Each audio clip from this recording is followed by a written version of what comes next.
Welcome to a new edition of the Neon Jazz Interview Series with jazz saxophonist, flautist, composer, arranger, and teacher T.K. Blue.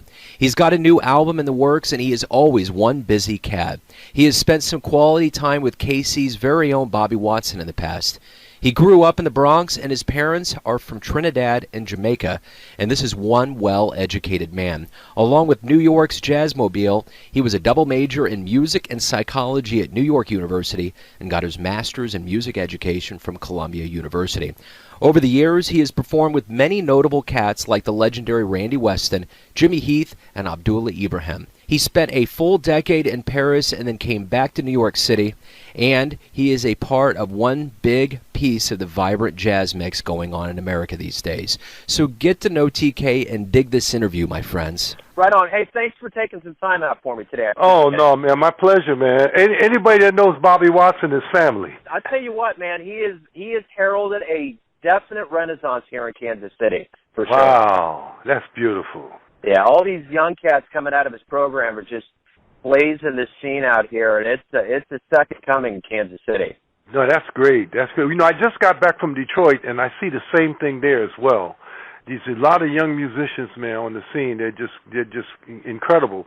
In fact, you know, the great trumpeter Marcus Belgrave, he had a huge impact in Detroit, the way Bobby has had in Kansas City.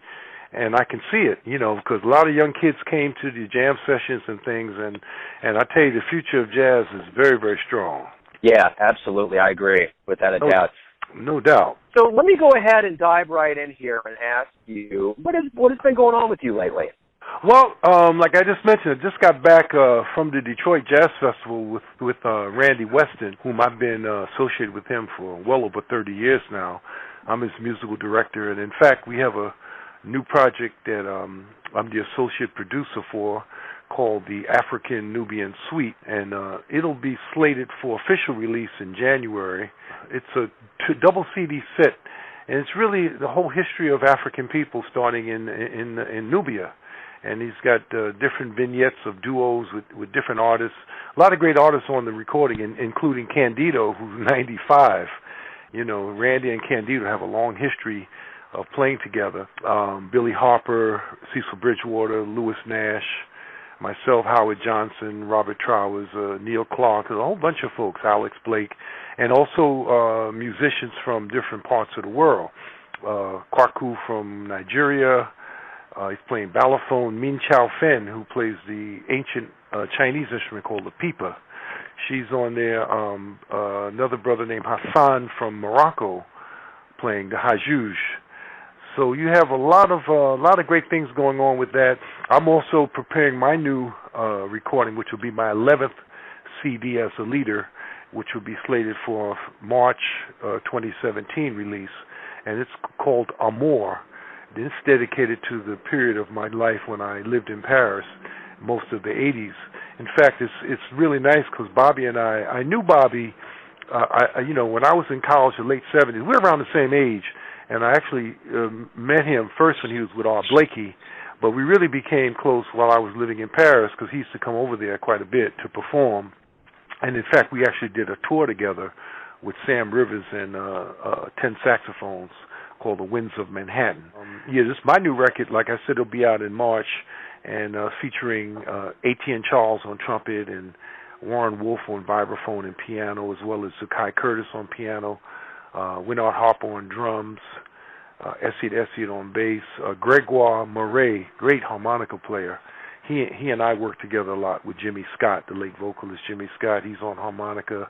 Eric Kennedy on drums, Jeff Reed on bass. Yeah, a lot of folks, Roland Guerrero on percussion. So I'm really excited about that project, and I, wrote a lot of new pieces, and it's all reflections of my time in Paris, France. So those are some of the things I'm involved in on the immediate tip, and I just finished a long stint. I was teaching for about 7 years, a full-time professor at Long Island University at the Post campus out in Long Island. So I was director of jazz studies.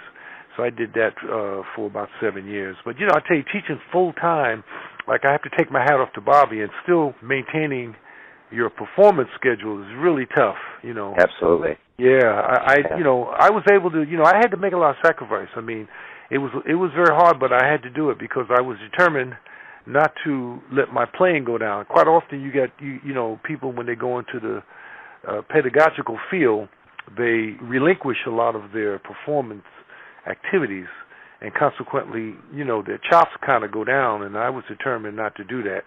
So even if it meant not sleeping, which I didn't sleep too much at all, because my philosophy would be to get to class. If I had a class like at noon, I'd get to the school at 9 and practice. You know, if I do the big band, which is great, I played a lot with my students in the big band and the small combos. So, you know, and then taking gigs, you know, working in town. I did some touring, although I couldn't tour as long as I would like to when you're teaching full time. Like I had something in South Africa, I could only stay a couple of days because I had to get finals. I had an end of the semester concert. But anyway, those things are over now. I'm not teaching full time anymore. Just some private students, and just decided to concentrate on performing. And so that's pretty much where things at. Yeah, I spent most of the summer in Europe. I was in July. I was in Switzerland and France and Italy. Did some performances over there, and I think coming up now in October, I'll be going to Morocco with Randy. You know, Randy spent a lot of time in Morocco. In fact, he lived there for several years and had a club called the African Rhythms Club.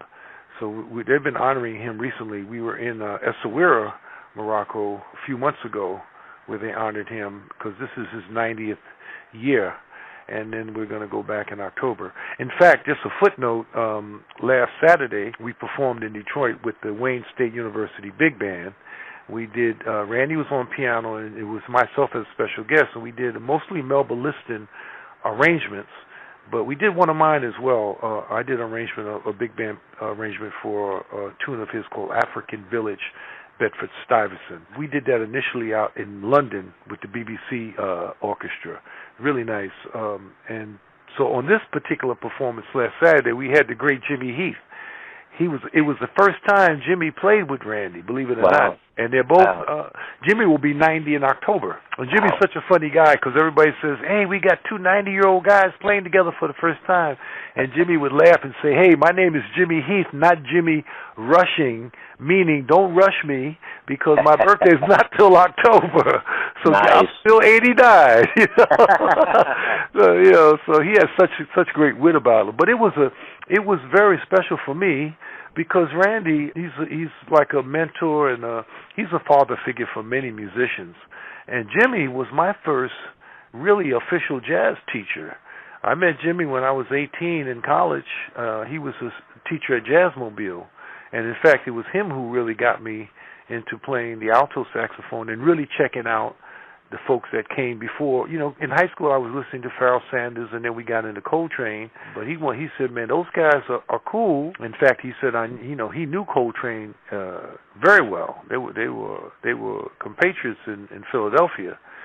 But he said, you need to check out the folks before Train, like Charlie Parker and Lester Young and Coleman Hawkins, and the list is endless, and Dizzy. And so Jimmy was really instrumental in turning my whole life around musically. So I was really pleased to have him on my left side. We're playing High Fly, and Randy's on my right side on piano, so I'm right in the middle of two giants. Wow, that's great. Really, really special. So, that's some of the things I'm involved in now. Beautiful. Yeah, I've been fortunate enough to interview both of them, and they're both very beautiful souls. They've brought so much good to this world. And I got to tell you, Randy, at one point during our interview, really explained jazz in a way that no one did. It was almost like the proverbial velvet curtain was parted for me. He said, Joe, you got to understand something. I've been to the African continent so much that swing was brought over. Everything in Africa swings. And when it came here, the way Randy said that to me, it's still to this day, man, it raises hair on my back, my neck. I was like, my God, dude, he totally explained the beginnings of that art form for me in a way that I visually got it. And it's wow. You know, and the way he rolls, the way he talks, and the way he appreciates being alive on this planet, it's part him, but it's part when you get to be 90 and you've lived that rich existence like he has, it's like, wow. Just to be around that. So when you explained that you were between those two men, wow, the energy on that stage had to be intense. No, That's it was. awesome. Yeah, no, and he, you know, it's interesting that you mentioned that because so often, Joe, it's unfortunate that the African elements of jazz, you know, get lost, get kind of obscured, downplayed, not given the credit that it deserves.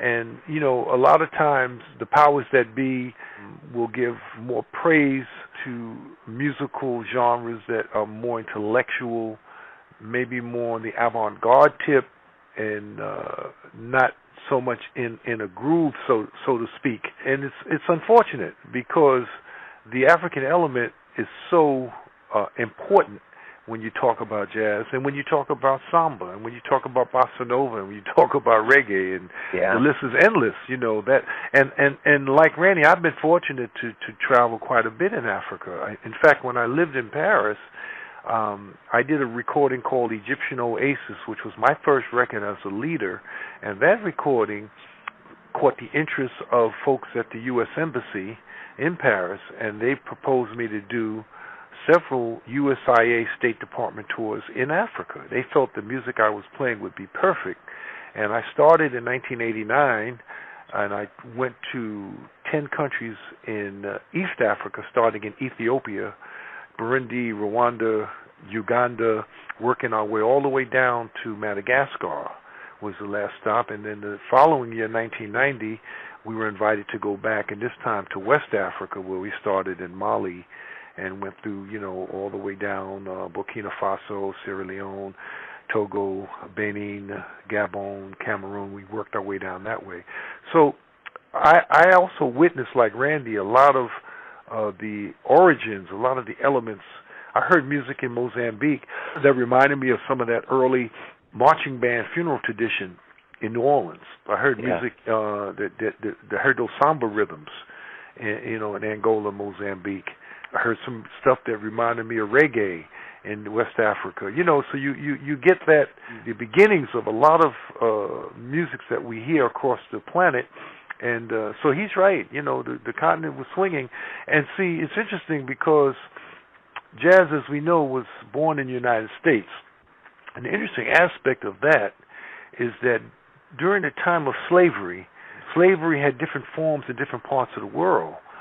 Now, in the States, unfortunately, the instruments were not allowed for the slaves. There were instances where perhaps a drum might have been able to be played here and there, but for the most part, slaves were not allowed to play any instrument, except those who played a Western instrument where they would be hired out to perform for functions at the different plantations. Like in the case of Solomon Northup in his book 12 Years a Slave, he played violin. He was hired out by the master to play. But for the most part, they weren't allowed to play the instruments. Whereas you go to other cultures where slavery was prevalent, that wasn't the case. That's why in Haiti, in Cuba, in Brazil, you have such strong African retention in their music because those slaves were allowed to play their instruments, and they were able to develop instruments. So it's really interesting when you look at from a historical perspective. Yet, even though here they weren't allowed to play the instruments, they had the music. They were still swinging inside. You know, it's like if somebody takes my saxophone away, I can still tap my chest. I can still sing. I can still pat my legs, and I can dance. And I mean, the music. You can't take the music from my heart. You may take the physical instrument. So that retention was strong, and I think then when they had an opportunity to really expound on the correlation and the collaboration with instruments here, so you get places like Congo Square developed in New Orleans, where now during that time they were allowed to play the drum, and then you had the Creoles, the mix of African and European ancestry playing European instruments. We get this new thing coming on the scene, and then we have jazz. So it's really interesting. So that African element is very, very strong and should be really given credit. And I think that's predominantly what Randy proposes and what he talks about a lot, is you can't downplay the African element. It's very, very important.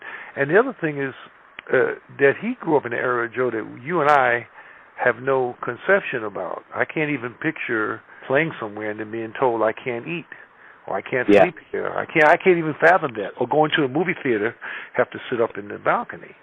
Or seeing films that depict African and black people in very derogatory fashion. I can't fathom that. But he went through that. He literally went through that. He toured in the South.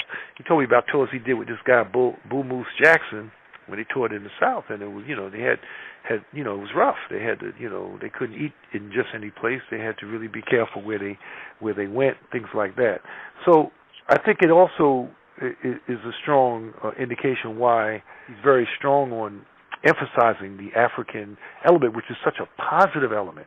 And the other thing to fall off from that would be if a lot of young folks, especially young African Americans, if they were to know their culture and their history and how rich it is and how great it is, then maybe they wouldn't make that choice to join a gang or to take drugs or to do very negative things, if they really knew of their history. So there's a lot of great things when you know your history, because for a lot of African Americans, unfortunately, they think their history started with slavery, and it goes way beyond before slavery. You got to go back thousands and thousands of years. So I think that's one of the things where Randy's coming from, is why he talks about Africa and African culture quite a bit, and why he's so attracted. Like myself, my ancestry is from Jamaica and Trinidad, and they had a rich tradition there of slavery and of African elements in their music, in both cultures. Yeah, I'm the same. I'm very attracted to finding out more and more that I can about. In fact, I got some books now on Egyptian music, ancient Egyptian music, going back 2,000 years, and even the whole concept. Now this is blowing my mind, because I was under the impression the whole concept of diatonic scale. The tempered diatonic scale was indicative to Western musical culture, but then I'm finding out that this diatonic scale was used in Egypt, 2,000-3,000 years ago. Wow! And they had, and each note had a different representation with the line with the planets, each day of the week, things like that. But they had a diatonic scale that was identical to the do, re, mi, fa, sol, la, ti, do that we associate in the West. So it's really interesting. It's just fascinating for me finding these things out, and how it correlates to today in our study of music. That's deep, man. That's very cool. Yeah, I had no idea either. So going back in history, speaking of, let's go back in your life to your childhood in the Bronx, and you, as you mentioned, your folks were from Trinidad and Jamaica. What was it about your upbringing that got you so interested in music, and more specifically jazz? Well, my mom, we listened to a lot of music around the house. Of course, we had stuff from Trinidad, the soca and calypso, and then we had some artists from Jamaica. But Mom also had some Louis Armstrong records, and that was my first introduction to jazz. I mean, hearing these records, and in fact, when I was 8 years old, I wanted to play the trumpet, because Louis just looked so cool on the cover of this record, holding this trumpet and that handkerchief, And by the way, a lot of people will say, why do he always had that handkerchief? You see these old photos of him with the handkerchief, and believe it or not, some of it was to wipe the sweat from his brow, but also back in those days, Louis used a lot of trick fingering. And he didn't want nobody to steal his fingers, so sometimes he'd put that handkerchief over his fingers when he was playing, so you couldn't see it. He had a lot of trick fingering. Yeah, I started playing trumpet from 8 to 10, and then I got into sports and stuff, and I kind of put music on the back burner. But when I got in high school, I got back into playing the flute. I grew up mostly listening to Motown, R&B, and James Brown was a huge influence, because, in fact, I remember cutting school in high school to go see him at the Apollo. And back in those days, those artists would play like 7-8 shows a day. They would alternate with a film. So I went to the Apollo many times as a teenager to see James Brown, see the Temptations, the Smokey Robinson and the Miracles. And James Brown, he had a great horn section. Pee Wee Ellis, Maceo Parker. So those cats were really influential for me. So when I got in high school, I started playing flute, and then and clarinet, and then in college, the great thing just as fate would have it, was, I was in a dormitory in college at NYU, and the guy next door to me was a senior. I was a freshman, and he was a John Coltrane fanatic. In fact, he had every Coltrane record that had been released to that date. Everything was in pristine plastic covers. He wore white gloves. He had a top-of-the-line stereo system. You couldn't touch his records or his stereo system. Off limits. And he dibbled and dabbled with saxophone. He played a little tenor and alto. David Anthony, a good friend of mine. He's actually a professor now out in California, I think at San Jose State. And so he turned me on a lot to train. So I started listening to Coltrane. In fact, my favorite things that he did on soprano really caught my attention. Afro Blue, Softly in the Morning Sunrise, Shim Shim Cherie. Those things really caught my attention. So I went immediately and got a soprano. So when I met Jimmy Heath at Jazzmobile, I was playing flute, soprano, little clarinet, and Jimmy said, "Man, listen, man, you gotta check out the cats before you." And then he said, like Charlie Parker. And I said, "Well, who is he?" And so Jimmy said, "Well, come to my house after class today." So I went to Queens with him, and he showed me this picture on his wall, which had him directing a big band. And my idol, John Coltrane, was sitting in the sax section, smoking a cigarette, looking at this guy in utter amazement, taking a solo. And the guy taking the solo was Bird. And so Jimmy said, "That's who Charlie Parker is." So when I saw the way my idol was in awe of this guy, I said, "Man, I need to check him out." And then Jimmy proceeded to play Doodle-Doo, Bop Bop, Red Cross, and Show Nuff, and all these recordings. And when I heard that alto, I just freaked out, man. And on my way home that day, because I was living, by that time I moved off campus, and I had an apartment in the East Village, and there was a music store on the corner of 4th Street and 2nd Avenue, and they had an alto saxophone in the window for sale. And it was a vintage horn. It was a Selma, I believe it was a cigar cutter. And I copped right away. And, the rest is history. So I started, because Jimmy explained to me, too, the way it works. He said, "Man, cats are not going to call you for flute or soprano. They usually call an alto or tenor player who doubles. That way they can get a guy that can play those instruments. So you got to play tenor or alto as the main acts, and then you double on flute and soprano." So I followed his advice, and it was very well taken, because, you make yourself more available for work when you're playing one of those instruments. And then luckily growing up, again, going back to your question, growing up, I grew up in Long Island. I was born in the Bronx, but we actually grew up in Long Island. And lucky for me, in the town I grew up in, Lakeview, right down the street, were 3 people that were very influential when I was growing up for my jazz education. One was a tap dancer named Conrad Buckner, Little Buck, and he listened to jazz exclusively. And he was also close with Milt Jackson, who lived in Queens, and Milt's brother in particular, Alvin Jackson, who was a great bass player. A lot of people don't realize he was a great bass player. So I met those guys, and also through Buck I met Eddie Jefferson, because Eddie was a tap dancer, and he and Buck, they went back to the Kansas City, Detroit days. Eddie was from Detroit. And so I met Eddie, and then Eddie introduced me, got me a flute lesson with James Moody, which was fantastic. And then also down the street was another gentleman named Roger Lewis. He took me under his wing, because I grew up without a father. My dad split when I was 10, and so he gave me a lot of guidance. And he also was a big jazz fanatic.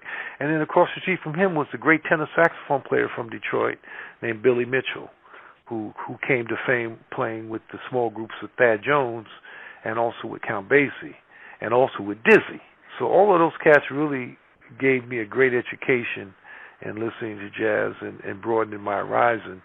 But it wasn't until I really met Jimmy Heath that I really then started going all the way back, starting with Hawk, and Lester and all of those cats, So that's kind of where things went. And then, with Bird, of course, with the alto, that was it, in Cannonball and Sonny Stitt. And I had opportunities, funny, while I was at NYU, when I started playing saxophone, I think my senior year, I was walking in the village, and this guy said, "Hey man, come over here. What you got in that case?" And I said, "It's an alto." He said, "Well, come on inside here." It was a club, and it was Sonny Stitt, and he took me in the club, and he started giving me a lesson right on the spot. He said, "Man, what's a whole note?" I said, "Well, a whole note gets 4 beats." He said, "I didn't ask you how many beats it gets. What is it?" I said, "Well, I don't know." He said, "It's a round circle." "How many keys on the saxophone?" I didn't know. "How many keys on the piano?" I said, "Oh, 88. How many black keys?" I didn't know that. It's 36 now, but I didn't know that back then.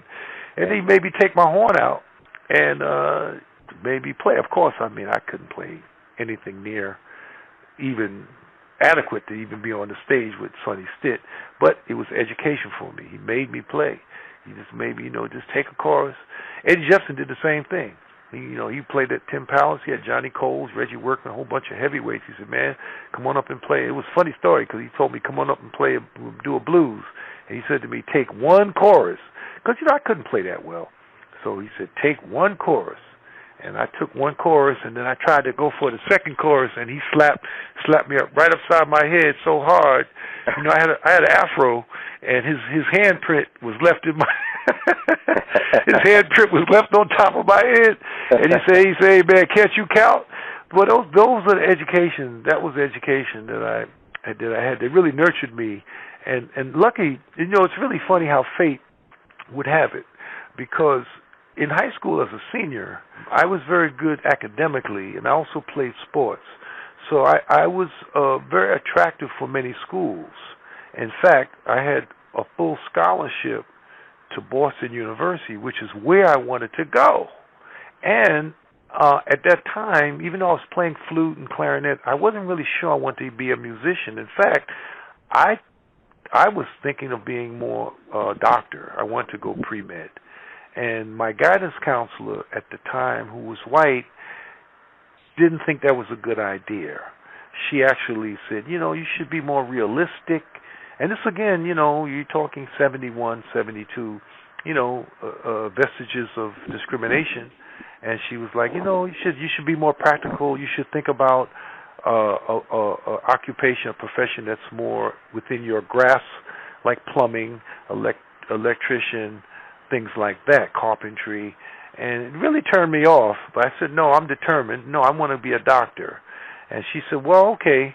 And she said, I'll take care of it. She took the letter that I received from Boston stating I had a full scholarship, and she never responded to them. And as a consequence, I lost that scholarship. I got a letter a month later saying, we have not heard from you by this date, and we assume you've chosen another school, therefore we've rescinded our offer. And of course, my mom was furious. We went up to the school and the principal, everybody, they're on the phone trying to get this scholarship, and they just said no good. But fate would have it, because I applied as backup to NYU and Syracuse, and both of them gave me full scholarships. So I went to NYU, and that for me was the best move, because being in New York City, I was able to hook up with Jimmy Heath, and there were also many other institutions in the 70s where you could study jazz for free. Besides Jazzmobile, which had Jimmy Heath, Frank Foster, Ernie Wilkins, Chris Woods, Thad would come up there periodically, Billy Taylor, so many people, Sonny Red, Benny Powell, the list is endless. Freddie Waite teaching drums, Lyle Atkinson teaching bass. Then you had the Henry Street Settlement that Paul West, the great bass player, he actually started Jazzmobile, and then he decided to leave and start another institution called the Henry Street Settlement. And there I studied with him and Billy Mitchell, the saxophonist who I grew up with in Long Island. He taught there. And then they had another institution on another day called Jazz Interactions. And there I studied with Joe Newman, and my flute teacher was Rassan Roland Kirk. So I was in some really heavy company. And when Rassan couldn't make the class, he would send in a sub. And you know who his sub was? It was Yusef Latif. Wow. Yeah, so it was pretty awesome. And then Brooklyn had a place called The Muse, and that was run by Reggie Workman, also Kenny Barron and Bill Barron, Kenny's brother, who played a great saxophone player. They used to teach there. So being in New York in the 70s was really a fantastic situation because you could study at all of these places with the top of the top of the top. I mean, you can't get no higher than Frank Foster, Jimmy Heath, and these guys, you know. Yeah. I mean, yeah, it was just incredible. So in a way, you know, out of adversity, something good happened. So losing that scholarship to Boston enabled me to be in New York. Who knows? Had I gone to Boston, maybe we wouldn't even be talking on the phone now. Maybe I'd be performing surgery somewhere. Absolutely. Absolutely. Yeah. Without a doubt. One other thing that happened in the 70s from 77 to 80 is Abdullah Ibrahim. You played in Dollar Brand. What was that experience like? Yeah, that was really my first official major gig, and I met him through another South African musician that I started playing with right when I was graduating from college, named Ndiko Ngaba, Xaba. Ndiko is he's back in South Africa now. He came over in the 60s with a theater group, and then he stayed because of the apartheid. He decided he didn't want to go back, and he played a lot of instruments, piano, percussion instruments. He used to make even African instruments, and he introduced me to at that time he was known as a Dollar Brand. He was actually segueing into using Abdullah Ibrahim. He actually had both names on many of the marquees, and he and I kind of hit it off really well, and he saw that I was I had promise as a musician, and I was studious and very open to learn, and so he took a shot and gave me a shot, and I'm really indebted to him to this day for having done that. So in 1977, he had a big concert at Alice Tully Hall, and he hired me to play in the band, which also featured people like Hamiet Blewett and Carlos Ward, John Betch, a great South African bass player, Johnny Diani, some South African dancers, Roy Brooks on drums as well, Claude Latif on percussion. And then the very next day, we went into the studio, and that was the first recording that I'm ever on as a musician, called The Journey. And believe it or not, I was playing on that recording, besides flute, soprano, and alto, oboe, because I started messing with the oboe while I was in college as well. Yusef Latif, as I mentioned, was a sub for Rassan, and he was a big influence on me because Yusef had all those recordings, and I loved his sound on oboe and on flute. So for a hot minute, I no longer play oboe, but I studied the oboe and actually got it to a level where I could perform with it. And this one tune called The Journey, Abdullah loved the sound of the oboe on the melody, so I played on my first recording oboe. And then we did some European tours. That was the first time I went to Europe, was with Abdullah. We did some other recordings as well. We recorded in Germany a record called Africa Tears and Laughter, and then there was another record called South African Freedom Songs. And with Abdullah, I also had the opportunity to perform with his wife, who died a couple of years ago, Satima B. Benjamin. And also with Abdullah in Germany, we did a concert with Mariam Makeba, which was absolutely fantastic. I have a lot of respect and admiration for Abdullah Ibrahim, and I will always be indebted to him for having given me an opportunity to travel. And after going to Europe with him was when I decided. I came back to the States, and I went back to school and got my master's. My mom always would tell me, listen, get that paper. You never know when you're going to need it. And God bless her, she was right, because I've gotten many teaching gigs that I would not have gotten had I not had a master's. So I went back to Columbia. I got my master's, and after that, I decided I wanted to change the scene, and I decided to move to Europe. I initially stayed with friends that I met through Abdullah in Switzerland, Six and Renata Trout, very beautiful folks who have a house in the country outside of Zurich, Solothurn. They actually have a big performance space in their house with piano and rhythm section, drums and bass, and they actually would have concerts at their place. And so I wound up staying there for a couple of months, and then I went to Paris, and I really loved the Paris being such a cosmopolitan place. You have so many nationalities of people there. And so what turned into be a couple of weeks in Paris turned into almost 10 years. So that's kind of, how that went down. And then Paris was great because I had an opportunity to, as I mentioned, play with Sam Rivers, which featured Bobby Watson, Steve Coleman, and also I did some things with Archie Shepp with the Brotherhood of Breath, Chris McGregor, a great pianist from South Africa who was also exiled. And then I worked with groups like African groups, with like a group named Halam, and we did some recordings, and we also played for a big major film called Marche à l'Ombre, which was produced by Michel Blanc. But then I had an opportunity to play with many, many artists. And the thing with Paris that was very appealing to me as a musician, because my musical focus is still very, very diverse. Of course, jazz is very dominant, but I also listen to a lot of Brazilian music and African music. I love R&B. So in Paris, I was working with groups from all those genres, and it was fabulous. Unfortunately, sometimes in the States, especially in New York, things can be pretty departmentalized, so to speak, whereas if you're seen playing with a funk band, a jazz guy may not call you, even though he may like your sound, but he may think that your head is just into funk.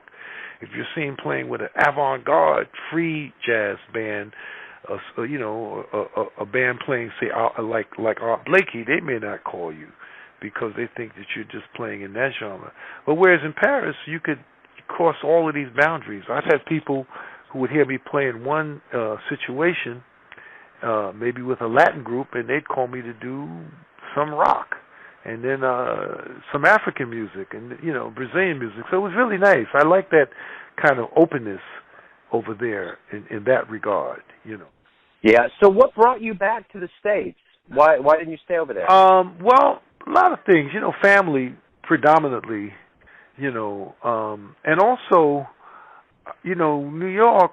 One of the things about New York that's always been so attracting is that, first of all, it's a mecca for the best of the best. You have so many great musicians throughout the years that going back to when Bird came to New York in the 40s, that come to New York, and so consequently, it raises your level, because here, when you go to a jam session, you can be rest assured there are going to be at least 20 cats that can play as good or better than you at that session. Yeah. So you got to come with your A game. And then that became a huge attraction. Paris, although it was very nice and I had a lot of great time and experience playing there, you didn't have the quantity of great artists that you have in New York. It's just a realization. In Paris, you during that time period, when you get a gig, you had limited choices on each instrument. You maybe there'd be 3, 4, 5 guys on bass, drums, or piano that you could call that could play your music. Now after that, the level starts going a little bit down. But New York, you don't have that. You can go down. I mean, I had a gig one time. I went down a list. Maybe the 20 or 25th cat that I called was available, and he was like a super heavy musician. So that was a big attraction for me at that time. I felt the need to come back and get back into the fire, so to speak. And then also, like I mentioned, I have family, have a daughter, and stuff. So I wanted to get back and be with my family as well. So there was those two things. And then also on my travels back, I wound up meeting a young lady that I actually went to high school with, and we wound up dating, and we eventually got married, and we're still together today, celebrating. I think this year will be our this year we had our 27th anniversary. So all of those factors kind of drove me back to live back in the States. Beautiful. And, you've had such a long, full career in music, so I'm going to ask you this. Why do you love jazz? Well, for a number of reasons. One, it's a very democratic music. Everybody in the group, regardless of their race, their age, their sex, their genre, their religion, everybody is equal.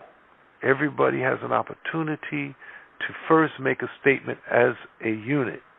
There's your melody. Then everybody has an opportunity to make their individual statement. There's your solo improvisation. So it to me, it's a beautiful thing because it brings people together from all different nationalities and genres for a common goal to make some beautiful music that uplifts people.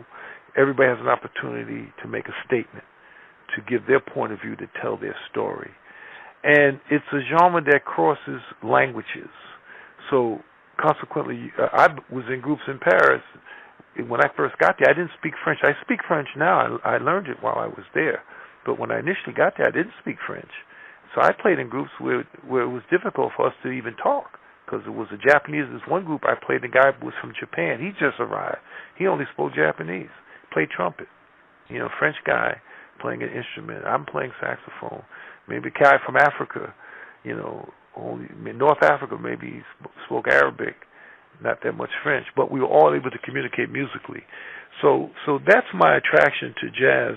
And then also, it's a form of emotional expression that allows you to really delve deep down into the innermost being of your psyche and express those inner feelings through a composition or through a solo.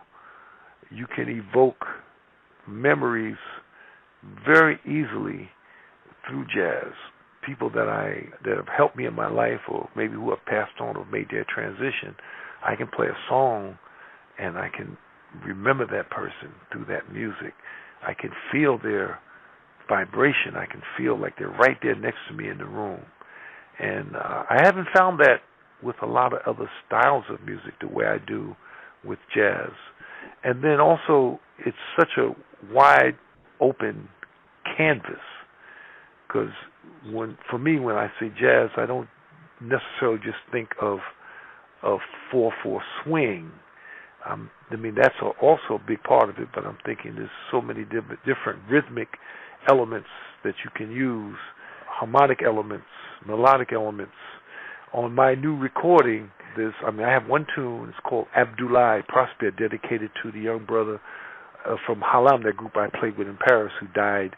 He was the leader of the band, played drums, but he died very young from a rare form of cancer. I wrote a song for him.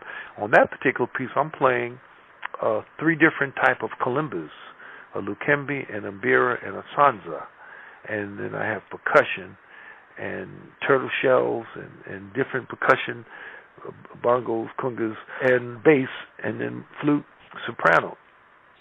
So for me, the umbrella of jazz is a wide open canvas, probably one of the most wide open canvases of all styles of music, because you can really go in so many different directions when you really think about it, as opposed to other genres where you're kind of following a certain format. What's one of the nicest things that a fan has ever said to you about your music? Oh man, that's a good one. I mean, so many things, but I think the greatest thing that someone can tell you is that you made them feel better. Like man, after hearing this show, I feel good. I feel better than I felt before I came today. That's probably one of the greatest things that I can think of. I would say probably if you had to pinpoint me down to one of the greatest experiences ever in my life, barring none, would probably be when Benny Powell, the trombone player, who was like a father and mentor for me, we played together so long, when he died in 2010, and I did a concert in Baltimore, and I dedicated it to him. And we played one set, and we had to do a second set. And the first song on the second set, I played this tune of mine that Benny really loved. He loved it so much that he wrote his own trombone part for it. And when I played this tune, it was such magic in the air. I can't even describe it. I just felt this warm vibration come down into the room. And the next thing I know, when I played the last note, the people just stood up, everybody, and started clapping, and I started crying, and I couldn't stop crying. In fact, I couldn't play anymore. And I told the club, the owner, listen, don't pay me. I'll just pay the band out of my pocket. If anybody wants their money back, give it to them, because I can't play anymore. I can't. It's just and everybody. If I looked in the audience and people were crying, and they felt my spirit, they felt Benny's spirit. The club owner said, "No way, you're going to get paid." And everybody said, "Listen, it's good. We're cool. We don't need to hear any more music." So these are things like that that stays in my memory, and I'll always remember that. And the interesting thing about that concert is I normally tape most of my shows, and for some reason I didn't have my machine to tape that particular show, and it's just as well, because that show wasn't supposed to be listened to again. Yeah. That was a one-time experience. But I think going back is when people say to you after hearing you, man, not so much that you sound great. I mean, that's fine too. I mean, all musicians appreciate when somebody says, "Hey, man, you sound great, you sound fantastic." But I appreciate more than that when somebody tells me, "Man, I feel better than I felt before I came." That's what I like. Yeah.